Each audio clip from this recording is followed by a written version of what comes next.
हरिओम गुरुजी। हरिओम हरिओम हरिओम। नमस्ते गुरु जी। नमस्ते नमस्ते। प्रणाम गुरुजी। प्रणाम प्रणाम गुरुजी। प्रणाम गुरु जी। प्रणाम प्रणाम प्रणाम गुरुजी। प्रणाम। हरिओम प्रणाम। हरिओम प्रणाम।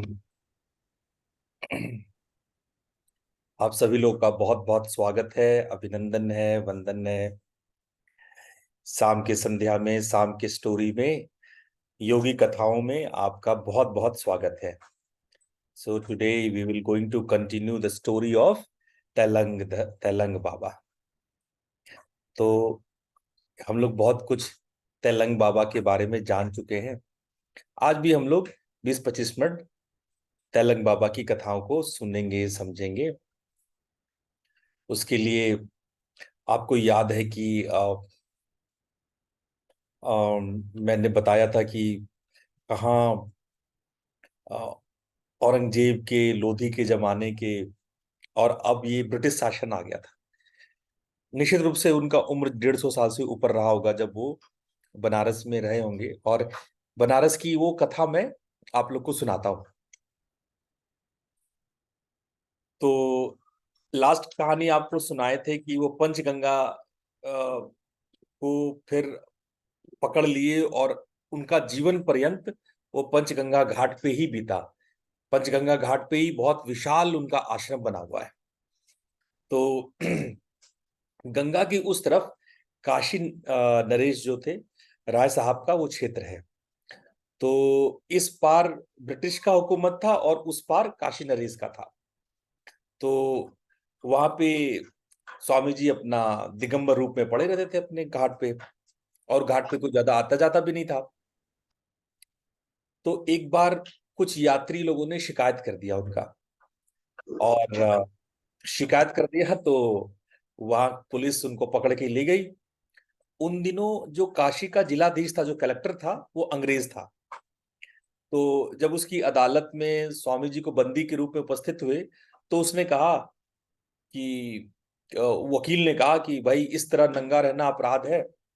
मैं जानता हूं कि अधिकांशतः संत नंगे बदन रहते हैं, पर इस तरह से खुलेआम दिगंबर बने रहना कानूनी अपराध है। भविष्य में आप धोती या अन्य कोई वस्त्र पहना करें। अचानक जब जब जज ये समझा रहे थे, तो जज जो समझा रहे थे, तो उसने देखा कि उनकी बातें सुनने की बजाय तेलंग बाबा यहाँ वहां चारों ओर कभी छत देख रहे हैं, कभी खिड़की की तरफ देख रहे हैं। तो उनको ना बड़ा अपना वो इंसल्ट फील हुआ। उनको लगा ये तो बड़ा मेरा जो है उपेक्षा कर रहा है। तो जज, वैसे भी वो अंग्रेज लोग इंडियंस को दोयम समझते हैं, उनको तो यहाँ के संत संत समझ में आते नहीं है। तो उन्होंने तुरंत आदेश दिया कि इसको पकड़ के जेल में, साधु को पकड़ के जेल में बंद कर दो। तो जैसे ही पुलिस उसको पकड़ने के लिए उनको कटघरे के पास पहुंची, अचानक स्वामी जी गायब हो गए। एकदम पूरी तरह से गायब, हवा बन गए बिल्कुल।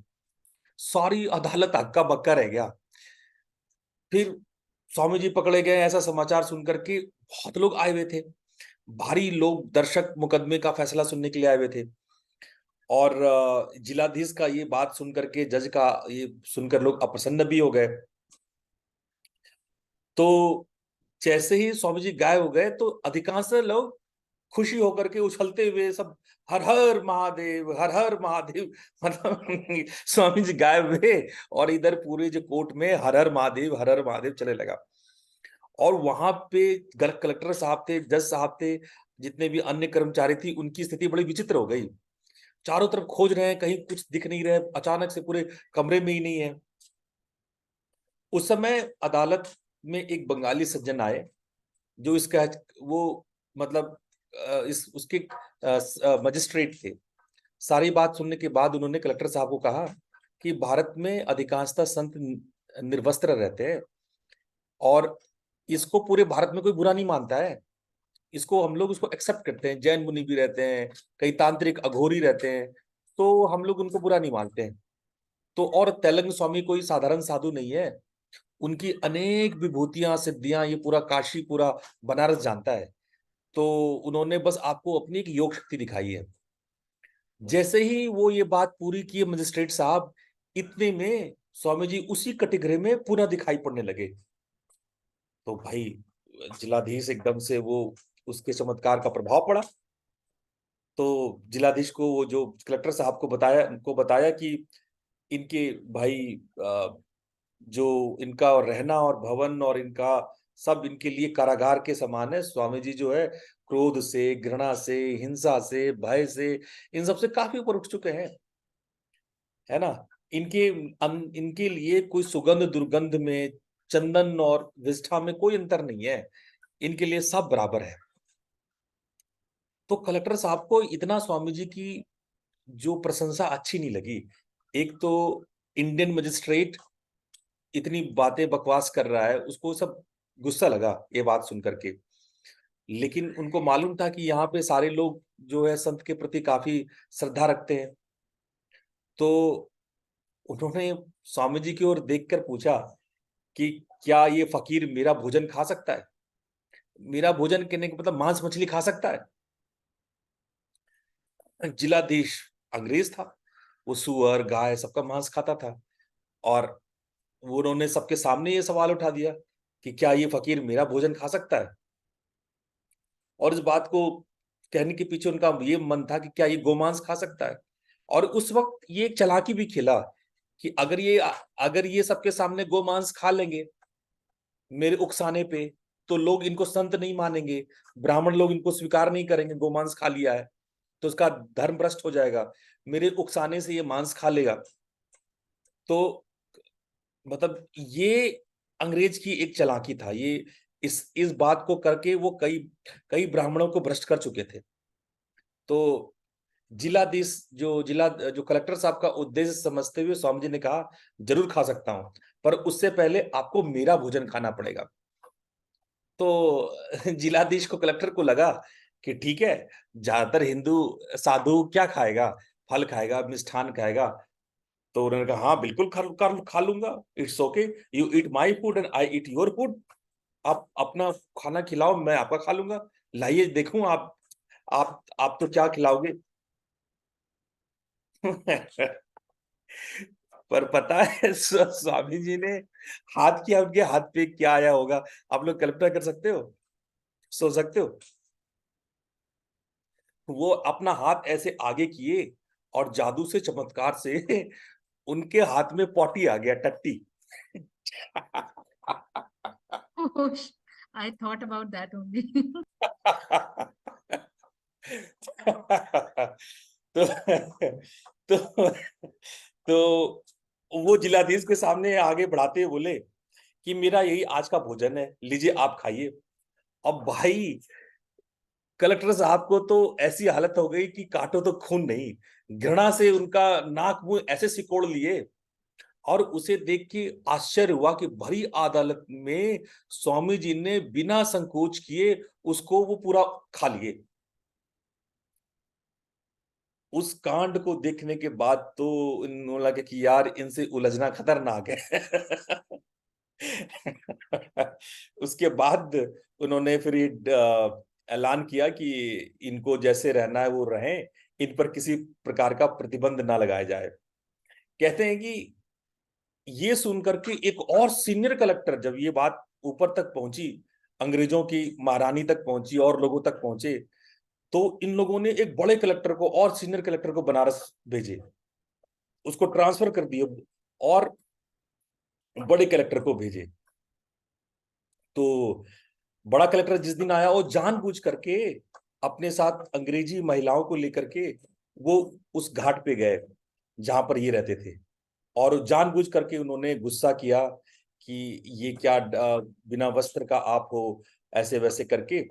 और उन्होंने तुरंत स्वामी जी को गिरफ्तार करने का आदेश दिया कि स्वामी जी को गिरफ्तार करके थाने में बंद करें। और पूरे शहर में सनसनी फैल गई। और ऐसा हुआ कि पूरी जनता के विरोध पर कलेक्टर को लगा कि कहीं ऐसा ना हो कि पुलिस छोड़ दे उस साधु को। तो कलेक्टर जांच करने के लिए कि कहीं ऐसा ना हो कि पुलिस जो है उसको छोड़ दे। वो इतना बदमाश था वो कलेक्टर कि वो जांच करने के लिए गया कि देखें, और पूरे शहर में जो है आंदोलन टाइप का मच गया।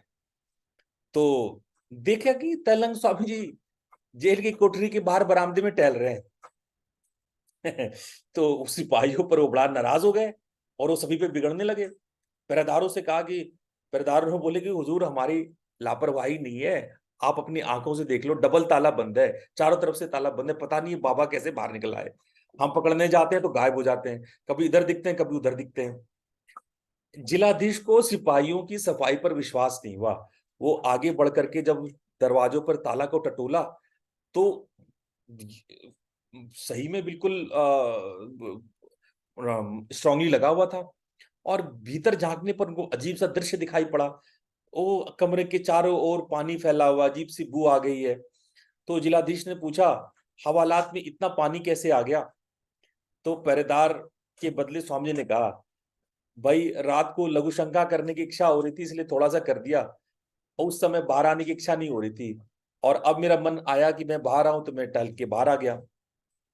पहरे इन पहरेदारों को क्षमा कर दो, पहरेदारों ने मुझे नहीं निकाला। अब जिलाधीश को स्वामी जी की बात पे तो विश्वास ही नहीं हुआ। उसको लगा कि ये मेरे सारे सिपाही हिंदू हैं, इसीलिए ये इन लोग का आपस का कोई षड्यंत्र है, ये लोग झूठ बोल रहे हैं। उन्होंने कहा तुरंत मेरे सामने बाबा को बंद करो, देखें कैसे बाहर आता है। और स्वामी जी को फिर से हवालात में बंद कर दिया। और उस दिन कलेक्टर साहब वो अपने ऑफिस चले गए। कलेक्टर साहब कोई मुकदमा का बहस सुन रहे थे। अचानक देखा कि स्वामी जी उनके बगल में बैठे हुए हैं। वो बहस सुन रहे थे, किसी और का बहस सुन रहे थे। और स्वामी जी, जब वो बहस हो रहा था तो स्वामी जी ताली बजा रहे थे, और वो पूरी तरह से दिगंबर, पूरी नग्न बीच में। वो हक्का बक्का देख करके स्वामी जी ने कहा कि आपके वेस्ट में जो नास्तिक भारतीय योगियों के बारे में कितना जानते हैं? तुम लोगों में इतनी शक्ति नहीं है कि मुझे बंद करके रख सको। भविष्य में किसी संत के साथ ऐसा व्यवहार मत करना, वरना उसे कोप से, उनके क्रोध से बच नहीं सकोगे। स्वामी जी के आगे कितनी चेतावनी दी, ये सारी बातें सुनने से पहले वो, मतलब वो सुन ही नहीं रहा था, उसकी आंखें खुली रह गई और वो बेहोश हो गए, वो टेबल पे वहीं गिर गए। ये काशी की कहानी, उसकी फोटो तस्वीर तक बनी हुई है, कोतवाली की तस्वीर है ये। वो इजलास पर ही बेहोश हो गए, और उसके बाद स्वामी जी अंतर ध्यान हो गए। तो ऐसे हमारे तेलंग बाबा थे। 1810 की एक और घटना सुनाता हूँ। उज्जैन के राजा काशी का दर्शन करने के लिए आए, तो वो काशी नरेश के यहाँ अतिथि हुए।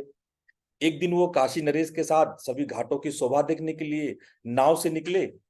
तो वहां रामनगर है, जो काशी नरेश का जो महल है उसको रामनगर बोलते हैं। रामनगर में मान लो वो है, वो गंगा के घाट के उस तरफ है, और गंगा घाट के इस तरफ बाकी दशाश्वमेध घाट, पंचगंगा घाट, ऐसे बाकी घाट है। तो उज्जैन नरेश ने देखा कि एक सन्यासी बैठा हुआ है। वो पूछे कि ये महात्मा जी कौन है? तो काशी नरेश ने कहा कि आप तो तेलंग स्वामी जी हैं, आम जनता इन्हें योगी मानती है, लगभग सभी लोग इनको साक्षात विश्वनाथ मानते हैं, इनकी अलौकिक शक्ति से इनका कोई अंत नहीं है। जब इतनी तारीफ हो रही थी तो उज्जैन नरेश ने कहा कि अगर स्वामी जी इस नौका पे आने के लिए तैयार हो तो मैं उनके दर्शन के अलावे कुछ और बातें कर लूंगा। तो स्वामी जी को रिक्वेस्ट किया गया। मजे की बात है, स्वामी जी को जब रिक्वेस्ट कर रहे थे, स्वामी जी बैठ पद्मासन में बैठे थे, बैठे बैठे वो लेविटेट कर गए, हवा में उड़ गए, और उड़ते हुए जाकर के वो नाव पे बैठ गए। ये देख करके तो उज्जैन नरेश के भी तोते उड़ गए। उन्होंने आज तक कभी किसी को हवा में उड़ते हुए नहीं देखा था। और वहां वो, खैर काशी के लोगों को तो उनको मालूम ही था, लेकिन ये दोनों नरेश, दोनों राजा नमस्कार करके बहुत देर तक जो उनसे कुछ बहस बहस करते, गूंगे बने रहे, कुछ बोलने के लिए उनकी हिम्मत ही नहीं हुई। वो चुपचाप बैठे रहे और सुनते रहे कि हाँ वो क्या कह रहे हैं। दोनों कुछ नहीं बोल पाए। तो तो उसके बाद चर्चा शुरू हुई। वो बहुत सारी बातें बताने लगे कि हाँ ये उज्जैन की ये कहानियां हैं, ये कहानियां हैं। और वो उज्जैन में अपने जो वैभव है उसके बारे में वो बताते रहे। और ये चुपचाप सुनते रहे। ये सोचे कि उज्जैन के बारे में इतना कुछ बताऊंगा तो ये कुछ देखें इसके ऊपर क्या प्रभाव पड़ता है।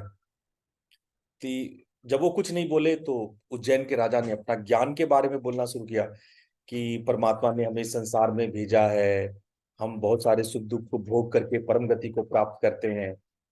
परम गति के बाद भी आप ये बताओ कि कोई गति होती है या नहीं, अगर होती है तो कैसे होती है। तो स्वामी जी जो ने कहा वो उज्जैन के इतिहास में बहुत अच्छे से वर्णन है। बहुत सारे राइटर्स ने उज्जैन नरेश की इन बातों को बहुत अच्छे से कोट करके रखा हुआ, लिखा हुआ है। मतलब इसके ऐतिहासिक प्रमाण है कि स्वामी जी ने बोला प्रज्वलित अग्नि से जैसे सहस्त्रों चिंगारियां निकलती है, वैसे ही अक्षय परमात्मा से नाना प्रकार के जीवात्माओं की सृष्टि होती है और अंत में उसी ब्रह्म में लीन हो जाती है। आई translate in English, when just like a fire, lot of uh, in fire lot of smoke comes out. Similarly, from the Paramatma, from the God, all the Jivatma, all we human beings came out, all this Srishti, whole universe came out, and और सब बाद में at the end all the things entirely merge into the fire itself. तो ऐसा उन्होंने statement दिया और उन्होंने बहुत सारी अद्वैत वेदांत की बातें बताई। अभी यहाँ बताने का कोई मतलब नहीं है, बड़ी बोरिंग हो जाएगी दर्शन आप लोग को, लेकिन उन्होंने खूब वो बातें उनको बताई, अद्वैत वेदांत की शिक्षा उनको दी। तो उनके मन में बड़ा कौतुक हुआ कि उन्होंने वो स्वामी जी समझ गए थे कि मेरा ज्ञान देखना चाहते हैं, इनके अंदर में ज्ञान पाने वाला। देखो कुछ लोग होते हैं ना कि कौतुक से सवाल, अपने गुरु को जानने के लिए सवाल पूछते हैं, उनको सवाल का उत्तर नहीं चाहिए, वो ना बस गुरु की परीक्षा लेने के लिए या अपनी बात को सत्यापित करने के लिए कि हाँ मैं जो सोचता हूँ सही सोचता हूँ, ये इसलिए पूछते हैं। उनको रियल में क्वेश्चन नहीं उठता है, उनका जिज्ञासा नहीं है, वो कौतूहल में सवाल पूछते हैं। तो अब स्वामी जी इस बात को समझ गए थे, तो अचानक उन्होंने क्या किया कि उनका काशी नरेश की तलवार जो था उसको उलट पुलट के देखा और गंगा नदी में फेंक दिया। तो थोड़ा सा उनके साथ जो लोग सैनिक सेनापति थे वो बड़े नाराज हुए। एक भक्त से काशी नरेश ने कहा ये कैसा साधु है जो दूसरे की वस्तु उठा करके फेंक देता है, बातें उतने ऊंचे दर्जे का, काम इतना ओछा। और उतने में उज्जैन नरेश भी कुपित उठे, वो तो खोज ही रहे थे कोई मौका मिले इसको हम कपटी साधु घोषित कर दें। उज्जैन नरेश ने उठ के कहा अरे वास्तव में ये कपटी साधु है।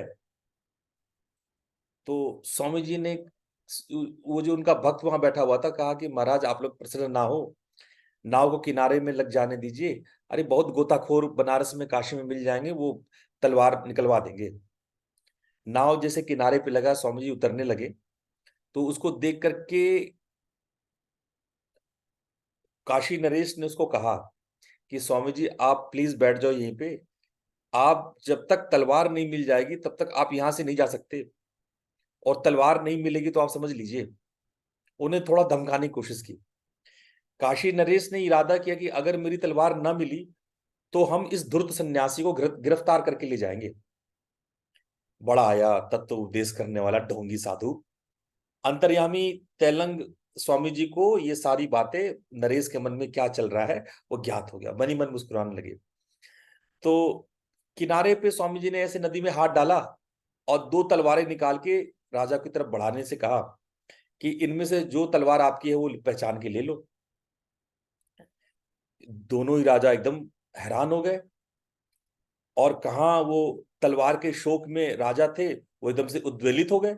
अब दो दो तलवार अपने सामने जादू की तरफ पेश हुआ तो एकदम हतप्रभ हो गए, और वो पहचान भी नहीं पा रहे थे कि इसमें से कौन सी मेरी है।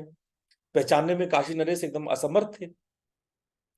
उनकी मूढ़ता देख करके तेलंग बाबा ने कहा कि जब तुम्हें अपनी वस्तु का स्वयं ही पहचान नहीं पा रहे हो तो ये तुम्हारी कैसे हुई? तुम कैसे कहते हो मेरी तलवार? मेरी तलवार तुम्हें, तुम्हारी तलवार होती तुम उसको पहचान पाते, तुम तो पहचान ही नहीं पा रहे हो इनमें से कौन तुम्हारी तलवार है। किसी को मेरा कहते हो, जो वस्तु तुम्हारी है ही नहीं, उसके लिए इतना क्रोध कर रहे हो।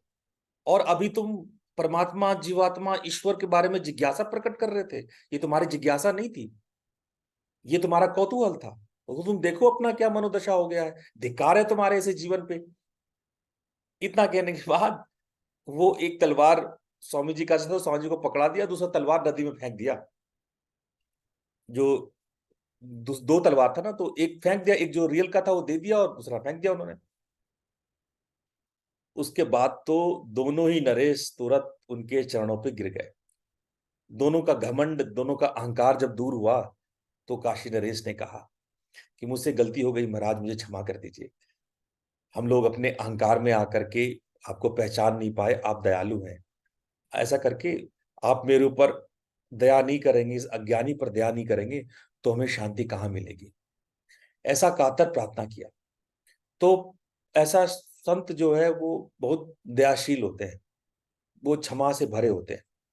तो उसके बाद उन्होंने उनको क्षमा करके कहा कि भविष्य में कभी भी संत का अपमान करने का साहस मत करना, पता नहीं संत के क्रोध से तुम्हारा अनिष्ट हो जाए। ऐसा कह करके स्वामी जी अचानक नदी में कूद गए और कहां फिर गायब हो गए। नदी में कैसी डुबकी लगाए। दोनों नरेश बहुत देर तक प्रतीक्षा करते रहे नाव पर, लेकिन वो वापस नहीं लौटे, वो अंदर ही अंदर गायब हो गए। एक लास्ट कहानी उनकी मैं सुनाऊंगा, क्योंकि इतनी कहानियां है ना बाबा की। काशी में उनकी कहानियां इतनी फेमस है, इतनी बातें हैं कि सुबह से शाम हो जाए तेलंग बाबा की कहानियां खत्म नहीं होती है। एक तेलंग बाबा है जिनकी कहानियां ही खत्म नहीं होती है। कहाँ से शुरू करें, कौन सी कहानी खत्म करें, वो एकदम। खैर एक और कहानी चलते चलते सुनाते हैं। एक अंबालिका नाम की एक महिला थी जो रोज गंगा स्नान करके तेलंग स्वामी जी के दर्शन करने जाती थी। साथ में फल फूल सब ले जाती थी और वो स्वामी जी को साक्षात विश्वनाथ समझती थी। अच्छा, अंबालिका का एक लड़की थी, उसका नाम था शंकरी। तो शंकरी भी अपनी माँ के साथ बाबा के पास आती थी। वो अपनी माँ की भक्ति देखकर बाबा के प्रति बहुत श्रद्धा रखती थी, बहुत दिल से उनको मानती थी। एक बार काशी में चेचक का रोग फैल गया। शंकरी भी चेचक से बीमार हो गई। जो स्मॉल पॉक्स, चेचक मतलब क्या, स्मॉल पॉक्स। तो उनकी हालत बहुत खराब हो गई।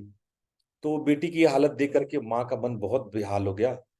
और एक दिन तो ऐसा हो गया कि शंकरी की आवाज बंद हो गई। ऐसी स्थिति देख करके अंबालिका समझ गई कि अब शंकरी नहीं बच पाएगी। तो अपनी बेटी के सिरहाने बैठ के रोने लगी। ठीक इसी माहौल में शंकरी ने कहा, जब मतलब बहुत हिम्मत बोल के कहा कि माँ तुम रो क्यों रही हो। बेटी की आवाज सुन करके माँ चौंक गई। तो अपनी आंसू पोंछते हुए बोलती है कि बेटा तुम्हारा कष्ट देख करके हमको सहा नहीं जा रहा है, क्या करेंगे भगवान पता नहीं। स्वामी जी की भी कृपा तुम पे नहीं हो रही है। हमने कितनी बार तेलंग बाबा को प्रणाम किया, प्रार्थना किया, आपके बारे में सुनाए, न जाने कितने लोगों पर उनकी कृपा होती है। पर मैं कितनी अभागिन हूं कि आज तो स्वामी जी का भी कृपा नहीं हो रहा है तुम्हारे पर। स्वामी जी की भी जो है वो जो बातें हैं वो मतलब उन पे नहीं हो रही है। तो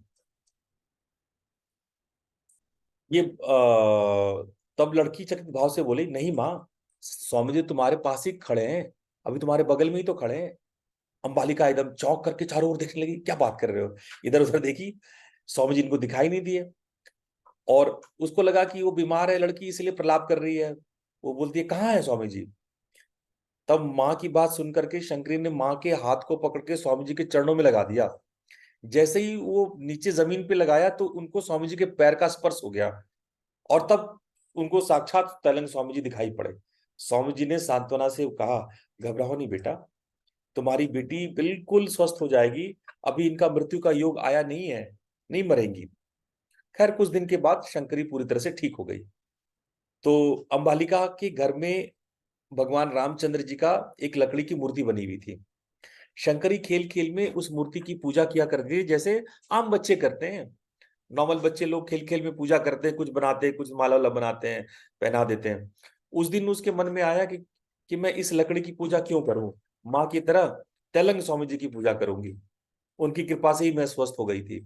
तो वहां उसमें घर में नहीं थी, और गंगा स्नान करने के लिए, मंदिर दर्शन करने के लिए गई भी थी। तो शंकरी गंगा जल लेकर के तेलंग स्वामी जी के यहाँ जाने के लिए तैयार हो गई। अचानक उसकी निगाह राम जी की मूर्ति पे पड़ी, तो देखा कि राम जी की मूर्ति गायब है, और वहां पे स्वामी जी विराजमान है। वो चकित होकर स्वामी जी से कहा, स्वामी जी ने उनको बोला कि बेटा लो मैं आ गया, कर लो पूजा तुम। तो पूजा करते करते शंकरी को समाधि लग गई।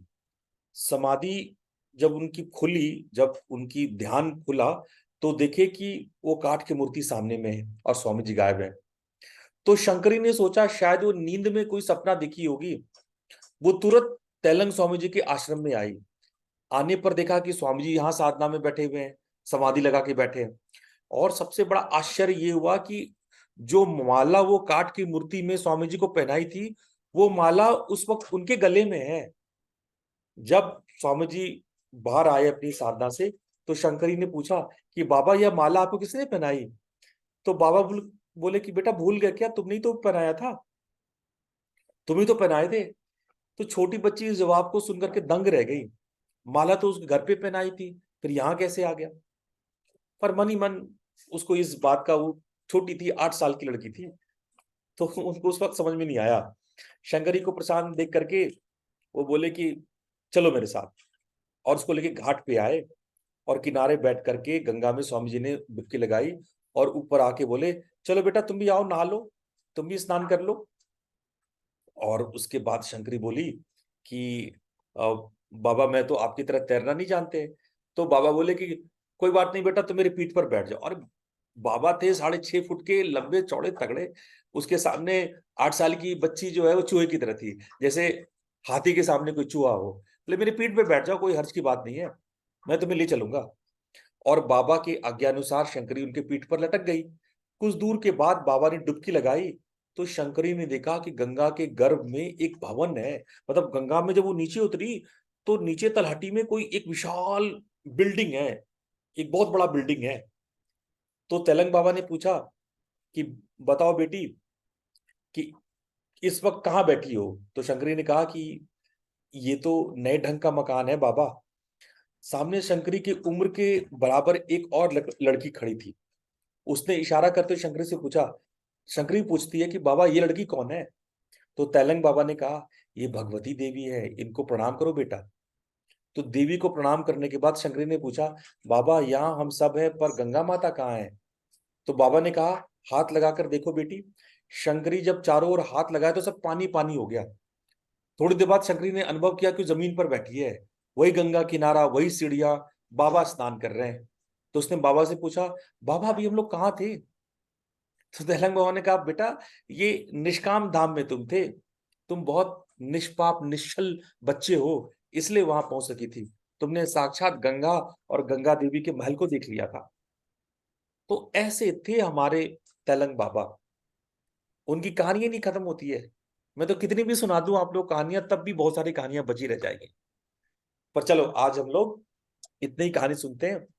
कल तेलंग बाबा की कुछ बची कुची कहानी सुना करके हम क्लोज कर देंगे तेलंग बाबा की कहानियां। और उसके बाद परसों से आपको हम तैयारी करवाएंगे नवरात्र की। नवरात्र की साधना कैसे करना है, क्या पूजा करना है, कैसे क्या करना है, ये हम आपको परसों बताएंगे। कल और तेलंग बाबा के कुछ चमत्कार कल और सुना देंगे। तो ठीक है। तो जाने से पहले हम लोग बस 1 मिनट का मौन करते हैं, और सारे योगी बाबाओं साधु संतों सबको, महान योगियों को पूर्वजों को प्रणाम करते हुए, श्रद्धा भाव रखते हुए हम लोग 1 मिनट का उनके लिए मौन करेंगे। ठीक है, सभी लोग बैठ जाओ। ये ऑडियो खुल गई। धीरे से अपनी आंखें बंद करके अपने सभी पूर्वज, मृतक आत्माएं, योगी जन, महान संत, महान योगियों को मन ही मन प्रणाम करते हुए, याद करते हुए अपनी श्रद्धा रखें।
दोनों हथेलियों को आपस में रगड़िए, rub your palms and place your palms over your eyes. अपने आंखों पे रखिए और धीरे से अपनी आंखें खोल लीजिए।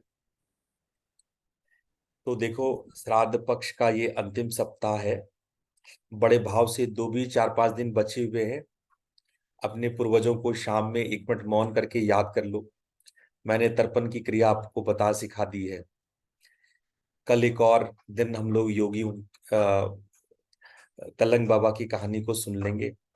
उसके बाद से हम लोग नवरात्रि की तैयारी परसों से शुरू कर देंगे, ताकि रविवार से हम लोग पूरे ध्यान से, पूरी साधना से, पूरे मन से हम लोग नवरात्रि की साधना कर सकें। तो आज इतना ही। हम लोग कल सुबह फिर रामायण में मिलते हैं। प्रणाम। प्रणाम गुरु जी। प्रणाम प्रणाम गुरु जी। प्रणाम।